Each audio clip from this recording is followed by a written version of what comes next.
With this DLC starting development so soon after the completion of the base game, a certain level of disappointment was inevitable. It's just not possible for player concerns to be adequately addressed so soon after the release of the game. But even with those realistic expectations, I found Curse of Osiris to be Destiny at its worst. This DLC raises the experience level cap to 25 and the power level cap to 335. I'm not sure why they decided to raise the experience level cap, as reaching level 25 grants no new abilities and takes all of 3 hours at most to reach. It's hard to get excited about the power level increase as well, since the new endgame PvE activity recommends a level of only 300, 5 less than what most regular players were before even touching this DLC. Like all previous Destiny DLC content, a new story mode is included. For most people, this new story is going to be the most obviously bad part of the DLC. It's 6 or so missions long and takes barely 2 hours to complete. Now, if it was good, that might be acceptable, but instead, this already short campaign is padded out with filler content at every corner. One of the missions is spent going through an empty version of the Pyramidion Strike, and all the missions on Mercury are artificially lengthened by trips through the Infinite Forest. After playing this DLC, I can't figure out why Bungie thought it was a good idea to hype up the Infinite Forest. It's just a few different sets with the same enemies you've fought for years, and most of the time, you don't even have to kill them to progress. The narrative isn't good either. After years of building up and teasing this character, I cannot believe that this was the end result. We spend next to no time with the man himself, and are instead accompanied by his ghost, Sagira. The story is some nonsense about a powerful Vex that plans to fully convert Mercury, and the player has to go back in time to defeat it. If you've ever played a Destiny campaign, this is just more of the same bullshit. The only difference is that this time it feels like even more of a letdown because of how it completely wastes what is supposed to be one of the most legendary characters in the lore of Destiny. The only non-failure of this campaign was the end boss fight. It wasn't anything special by normal standards, but by Destiny campaign standards, it was pretty decent. For the first time, there's an NPC helping you fight, and the boss itself isn't just a larger version of a pre-existing enemy type. After the story is completed, you can do Brother Vance's weapon wheel. From what I've seen and heard, most of the weapons aren't that good and don't really justify the long grind required to obtain them.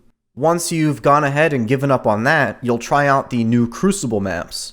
The first is a reshuffling of the Titan Patrol area, the second is a reshuffling of a story mission area from this DLC, and the third is only on PlayStation 4 because there is no best version of Destiny 2. The two new strikes are literally, using that word in the most pure sense, just story missions with a bigger health bar on the end boss. I'm no stranger to reused content in Destiny, but when I played these strikes, I was in complete disbelief, so I just want to reiterate. These two strikes are identical to 2 of the story missions in this DLC.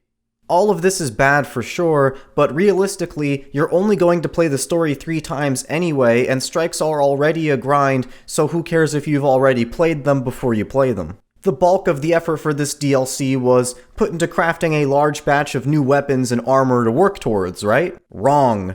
Looking at it from this perspective, Curse of Osiris could be considered the worst Destiny DLC yet. Most of the new engram legendaries I saw were reskins, and one of them was a reskin of the old-fashioned hand cannon, which was already reused for the Dead Orbit faction hand cannon prior to this DLC's release. What the actual fuck?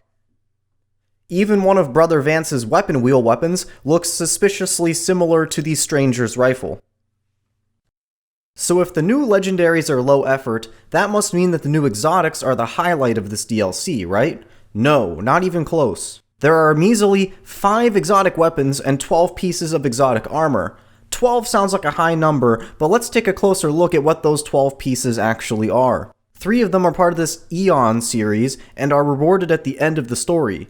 Each class gets one of these arms, and they provide a Rat King-esque group buff if other members of the fire team are using them. Cool on paper, not great in practice. Of the remaining 9, 6 are returning from Destiny 1. So setting aside the Eon stuff, there are a grand total of 3 new exotic armor pieces. As for weapons, 2 are returning from Destiny 1, the 3 remaining weapons include a hand cannon version of the Red Death from Destiny 1, a solar version of the Coldheart, and a grenade launcher that is entirely new.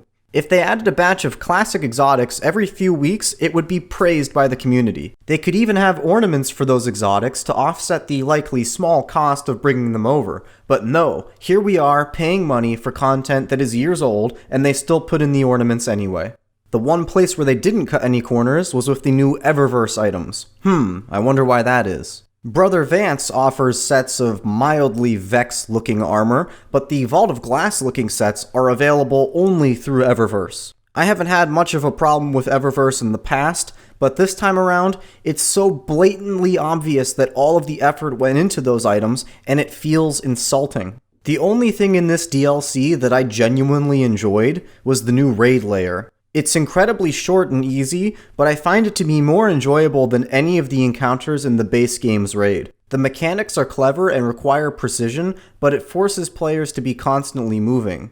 The problem is that it's just too short. It feels like the sort of thing that would be added in a monthly update to an MMO, and there's nothing wrong with that type of content, but I don't think it should be the sole PvE endgame content in a paid DLC. I've heard a lot of people in LFG groups I've played with defend this DLC. Some of them go as far as saying it's a great DLC, and that they don't at all understand the criticisms. As misguided as I think that opinion is, I envy those people. I wish I could play this DLC with its recycled content and terrible story and tell you that I think it's great. Because if I could say that, I wouldn't have to be in the frustrated position that I'm in right now. I was beyond excited for this game to come to PC, and to be honest, I actually got my 1080 Ti with this game in mind. So you can imagine how frustrating it is to finally have the game in the technical state I wanted in, but to have the content itself be somehow worse than the original game. So what does Curse of Osiris add to Destiny 2? It adds a story that is bad, woefully short, and reuses content, and then the content that is new is then reused for the 2 strikes. It gives us new exotics, but a huge chunk of them are returning from the first game, and many of the new legendaries are just reskins from the base game. The 2 new Crucible maps feel like closed-off areas from pre-existing story missions, and the Mercury patrol space is competing with the Tower for smallest playable area. As far as I can tell, the only meaningful content this DLC adds is the raid layer, which isn't worth $20. Some of those that defend this DLC might ask, what do I expect for $20? Well, more than this. For me, Curse of Osiris is a 4 out of 10, it's just not passable. If you played this DLC, let me know what you thought, and until next time, thanks for watching.